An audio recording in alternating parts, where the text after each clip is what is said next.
Great. I wonder if you've ever been in a situation when you can't find something that is right in front of you. You ever look for your glasses when they're on your head? Yes. See if your lunches already going. Ever look for the keys when you've left them in the front door? And we've all been there, probably. You know, as we look at our Bible story today, the question that I think is at the heart of my message is, what if we could see more of what God can see? What if we could just see a little bit more of what our God can see? I recently shared with you, didn't I, a message, for those that remember, on the prophet Elijah. And I said, didn't I, about this story when Elijah had taken on these prophets of Baal. He had this tremendous, dramatic victory. But then we said that after that victory, Jezebel, the king's wife, heard about it, and she says, I'm going to get Elijah. And Elijah ran away. And he kind of sits under a tree. He's disappointed. And one thing he thinks, I'm just all alone now. And God says to him, hang on a minute, Elijah, a number of things happen around that. But God says to him, let me show you what I can see. And God says, if you look over there, kind of thing, there are still another 7,000 who follow me, who worship me. You are not alone. You just need to see a little bit more of what I can see. Today we're not looking at Elijah. We're really kind of looking at his apprentice, really. The one that he passed the baton on as prophet of Israel to Elisha. So it's Elijah and it's Elisha. We're looking at Elisha today. And the first thing I just simply want to say is that God sees, and on my notes in brackets it says, what we can't always see. See, I believe that God sees all. I believe that God sees the now, and I believe that God sees the future. I also believe that God sees the earthly realm, what's happening around the world and the earth, but God also sees the spiritual realm. And I believe there is a spiritual realm. God is spirit, isn't he? We say as much as an earthly realm. We say sometimes that God can even see our inmost thoughts and feelings. Some of us might think, oh my, you see everything? Oh no, what goes on in my head? We start to panic. But he doesn't come in from a condemnation way or a shame way. He comes to love us, doesn't he, and help us, heal us. I don't understand how God can see everything. I don't understand how he can see all at the same time, or how he can see the now and the future. But I believe that through scripture and through teaching. This is definitely not a talk about, oh God, could you let me have next week's lottery numbers? Because obviously you don't play the lottery, do you? Because we wouldn't waste our money on such gambling things, would we? When we read the Bible, we can kind of just begin to see a little bit more of this. So when you read, we can read how, even in creation, for example, God could see the cross. So even when God was creating the world, he saw the cross, and you can see it in creation. We know in the Old Testament, God saw that Abraham would be the father of nations, that his descendants would be as many as the stars in the sky or the sand on the beaches. And God saw all this before Sarah, Abraham's wife, who thought she was barren, had even had her first child. But yet God could see it. Last week, didn't we? We looked at the story of Ruth during our wonderful baptism service. And we said that there was a lot went on in the story of Ruth, but eventually Ruth got together with somebody called Boaz, and they became part of the descendants, the family tree of Jesus. God was at work. He could see it. I like the way that Jesus saw in Peter something. He said to Peter, when he was a disciple, "You're going to be the rock on which I build my church." Peter was like, "What?" But yet we know, don't we? After Pentecost and how Peter stood up and, the church was birthed and Peter became one of those that grew the church. God sees. A few other things I'd say about the fact that God sees is that because of God sees, nothing surprises God.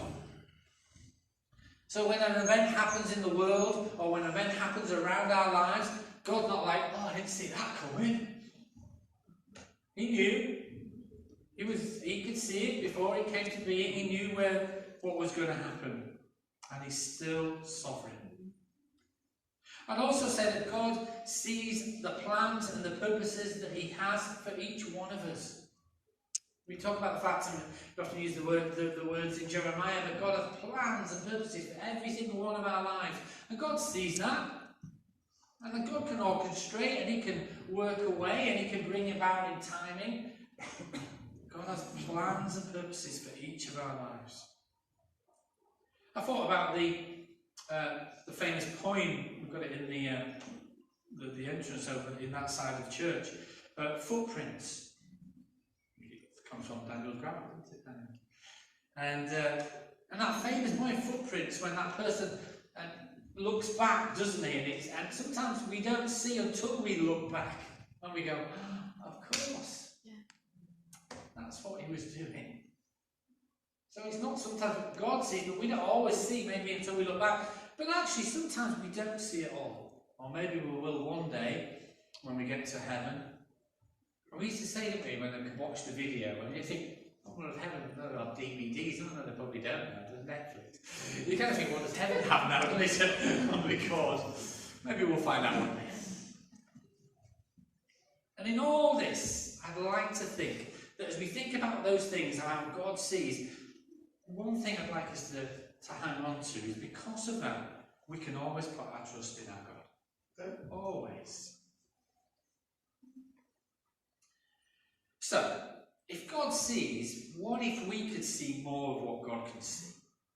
And I've got in brackets here, knowing that we are surrounded. I love that story that was read to us by Howard today.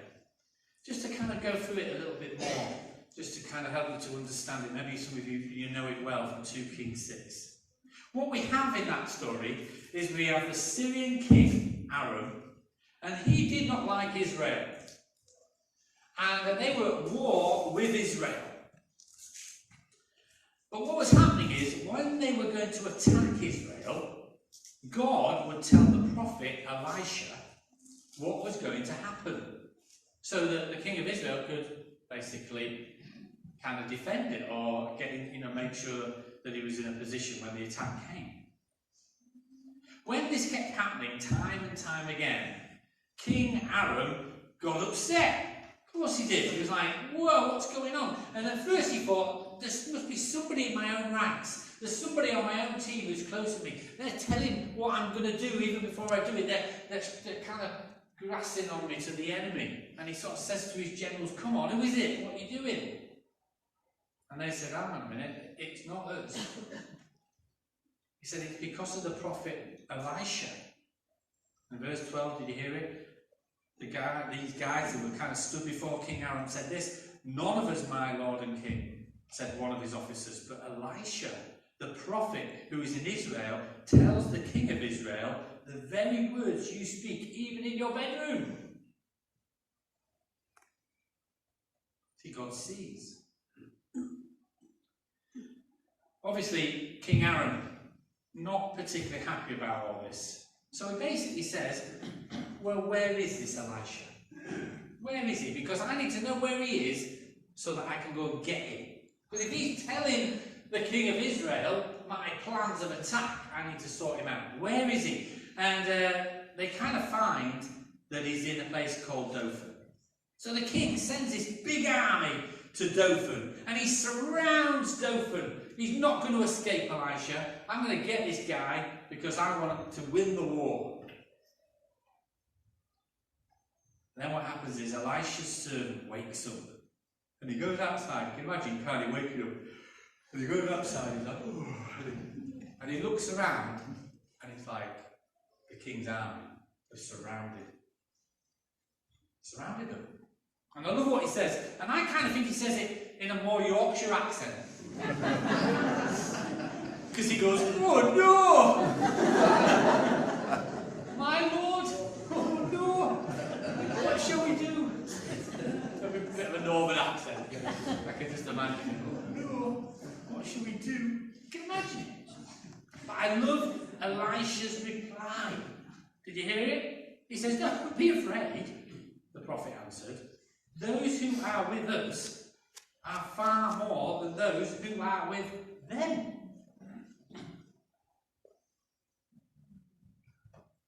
And then Elisha then prays for his servant. And he prays that his servant's eyes would be opened. Not his physical eyes, because he can see. He's looking at the king's army that's come towards him to get them. But he can see what Elisha is praying is open his eyes spiritually. And when Elisha prays this, we're told that the servant of Elisha suddenly sees God's army. He sees God's army full of horses and chariots of fire that are surrounding him. He sees something that God sees. I just think it's an amazing story for us to grab hold of some of that truth for our lives. See, Elisha's servant, when he woke up and he walked outside and he sees that they're surrounded by the army and that army is out to get them, I wonder how he felt. I'm sure he felt scared. Oh no, look at that army that's coming, it's going to get us. I'm sure he was panicked. I'm sure he must have felt trapped because they were surrounding them. He must have felt overwhelmed by the situation. How are we going to get out of this? This army's come against us, Elisha. I think sometimes we might feel that we are in a battle.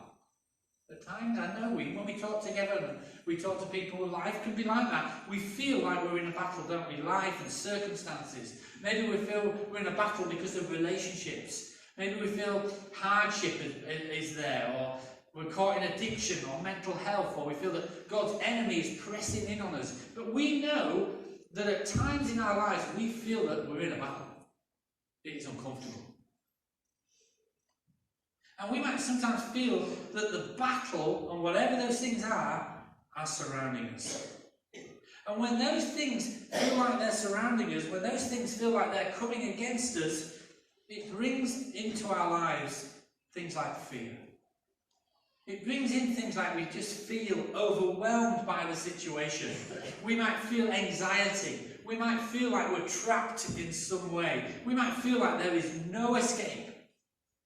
I'm sure we can relate a little bit to how Elisha's servant felt when he first woke up and looked out and saw that they were surrounded by this army that had come in to get them. Now we might not be surrounded, filled up by a physical army that's coming to get us, but there are things that come that battle towards us and feel like sometimes we're surrounded by them.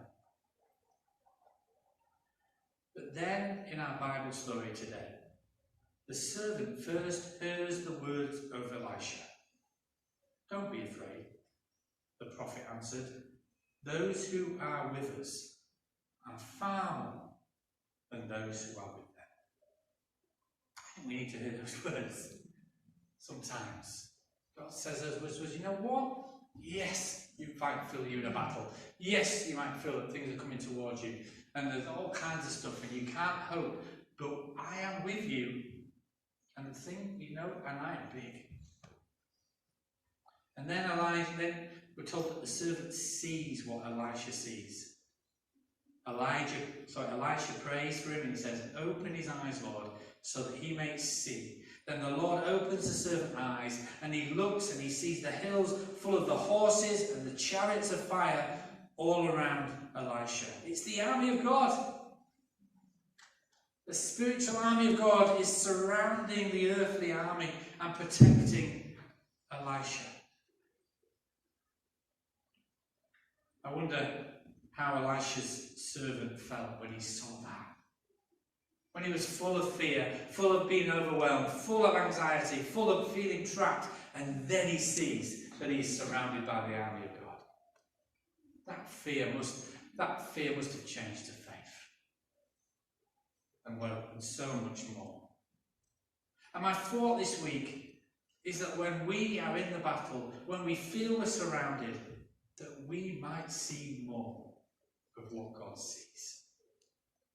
That we might know that we are surrounded by our big God. Even if we see it, or even if we don't see it. That we might know and understand in our hearts that we have a big God who is still surrounding us, still protecting us, still on our side. And then knowing that, if we can know that and believe that, how might that make us feel? Because it will change our circumstance. It will bring hope into our lives. It will help us to know that we are protected, that we're guided, that we're not alone, that we are held, that we are comforted, that we are secure in Christ, that we can have a confidence that there is always a way out with our God. There's a song that I don't think we sang here before, but it says, some of you will know the song, it's called Surrounded. And it's very much a very simple song in the way that lyrically, I suppose, it's not got many lyrics, but it's a declaration song. And some of you will know this song, and they sing in this song, this is how I fight my battles. It might look like I'm surrounded, but I am surrounded by you. It's a declaration.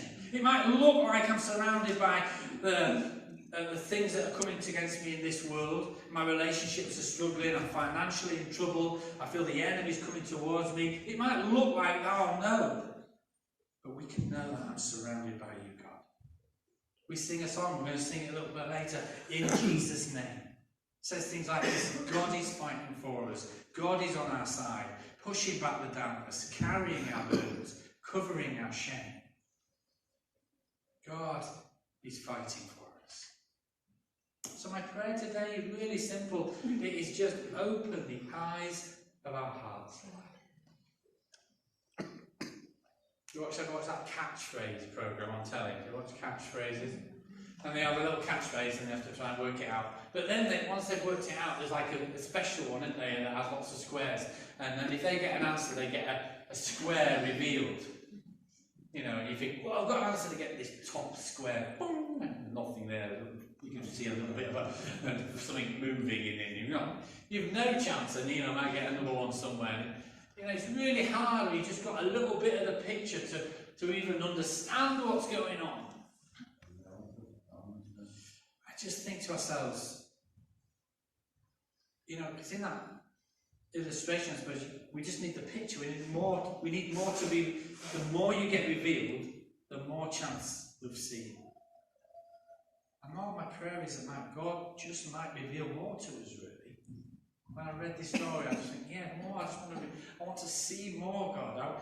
Would you open the eyes of our hearts, Lord? Because I want to see you. I want to see you more. I want to see who you are more. I want to grasp more of your size and your wonder and your majesty and your beauty. I want to see you more, God. And I want to see more of what you see.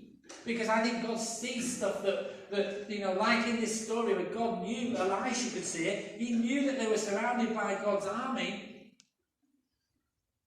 And it was Elisha could see it, and then he prayed for his servant, and his servant could see it. And I just think, God, I want to see more of what you see, because I think that will help me to feel protected. That will help me to have confidence more in you. That will help me to be full of hope instead of the negativity or the worry that sometimes comes.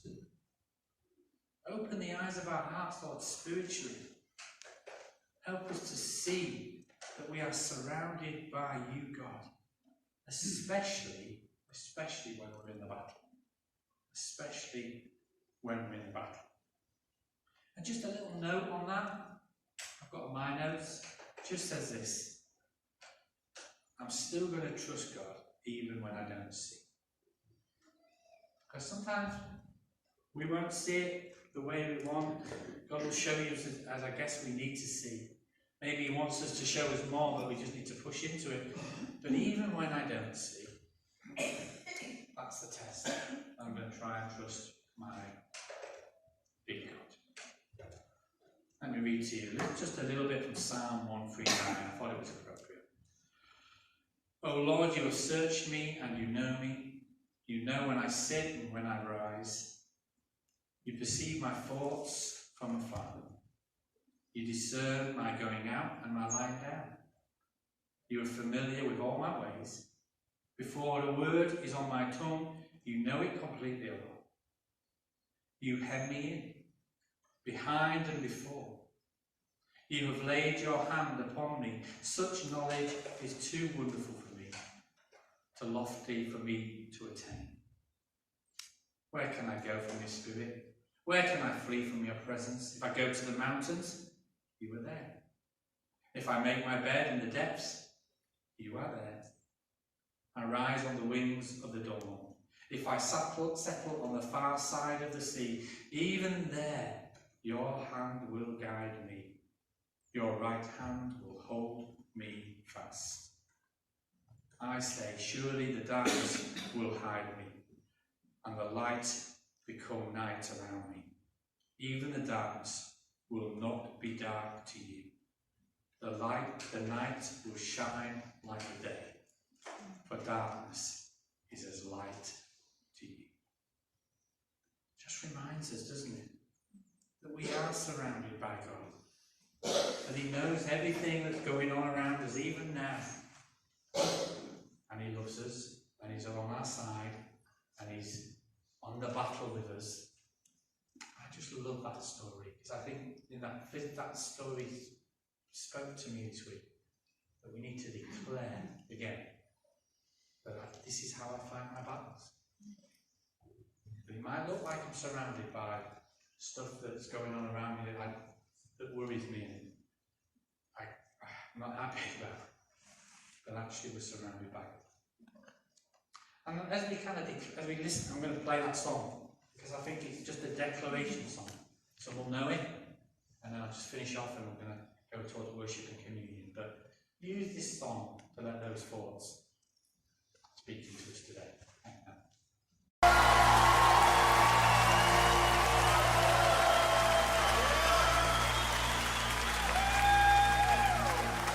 This is how I fight my battles. This is how I fight my battles. This is how I fight my battles.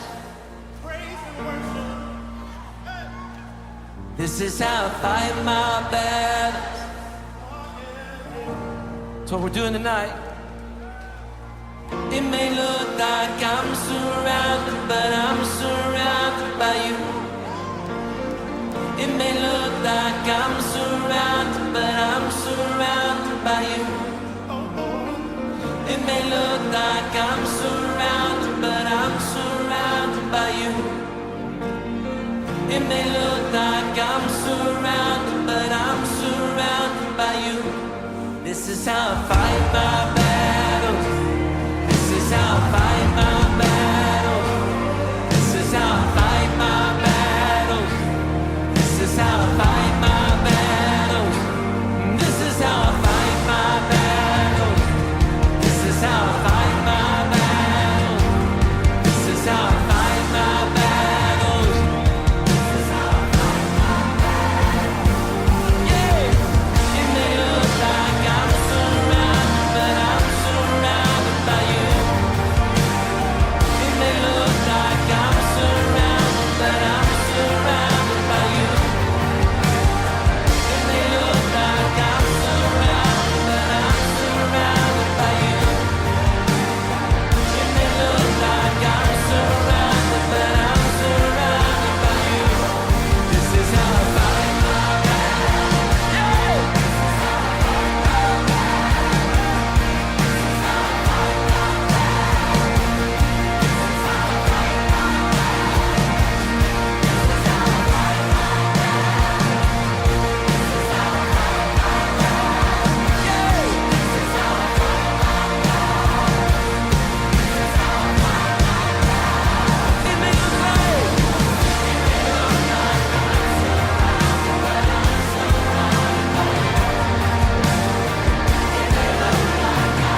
It may look like I'm surrounded by you. It may look like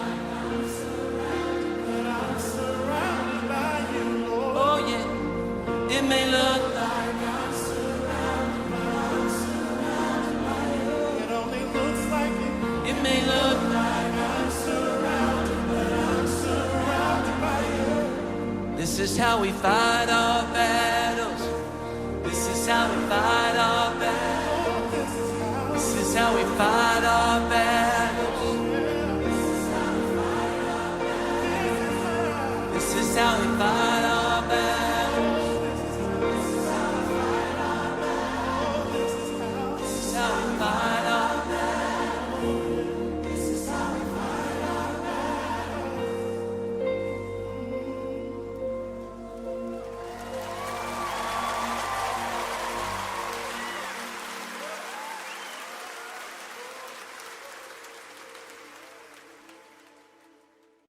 I'm not quite sure who wrote that song, but it could have been Elisha's servant, couldn't it? You know, if you read the passage 2 Kings, we started at verse 7 and read on. And if you kind of carry on the story, you see how in the end God blinded, through prophet's prayer, God blinded the army. Elijah led them away from the place into a situation where they were surrounded by the Israel army. So he let them go as an example of glory to God. But before we get to that verse, in the first 7 verses of chapter 6, I love the story as well. I could preach on this any day. It's a story when Elisha and some of his followers of the Jordan River, they're cutting down some trees. And as they're doing this, one of the iron axe heads falls into the water. And the guy whose axe head falls into the water, he says this again, he's a Yorkshireman, because he goes, "Oh no! Oh no, my lord!" He cried out. It was borrowed. You can imagine this guy, he's got his axe head, he's trying to put it with Elisha, and it falls into the water, and he's like, "Oh no, I borrowed that. Oh no, I'm going to give it back." And it sounds like an old story. Because what happens is, Elisha raises the axe head out of the water. A little miracle. It is a miracle. But he raises the axe head. And when I read that, what I felt was just how concerned God is, in this case through Elisha, about every detail. It was only an axe head, but this guy was like, "Oh no, I borrowed that. Now I've lost it." And Elisha said, "It's all right." He raised the axe head out of the water so the guy could get it. You might think, what an odd story to put in the Bible. But I thought to myself, but God is interested in every detail. Yes, he's interested in the war in the Ukraine. Of course he is. And where there's poverty and all that. But he's interested in all the details of our lives. And when we feel we're surrounded, when we feel we're in a battle, when we feel there's something coming against us, when we feel we're in a relationship breakdown, when we feel that the pressures are too much, God is there for you. He's interested in you. He cares for you. He loves you.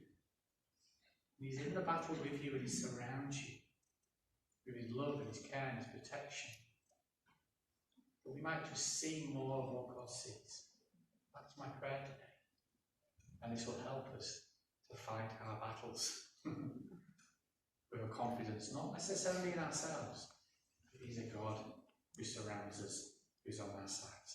And what did we sing earlier? Nothing is impossible for him. Nothing. I believe that. Sometimes he will take the battle away. Sometimes he will lead us out of the battle. Sometimes he will give us what we need in the battle. But he's for us, not against us. And we can fight our battles with Christ on our side. Every detail. Whatever it is today, you can't say to God, but it's too small, isn't it? It's not important, because you've got bigger things to worry about. Even the axe head that was borrowed, And the guy's like, oh, I've lost it. The prophet showed him, even God's interested in those details. Every detail God cares about. Let's pray. Lord, I pray for us today. Lord, every person is in a different place around what's going on around life. Some people are like, whoa, oh good, fantastic. And some of us will probably feel we're in a battle. And we might feel in that battle we're surrounded, that there's no escape, we feel overwhelmed. And fear and anxiety have taken a hold.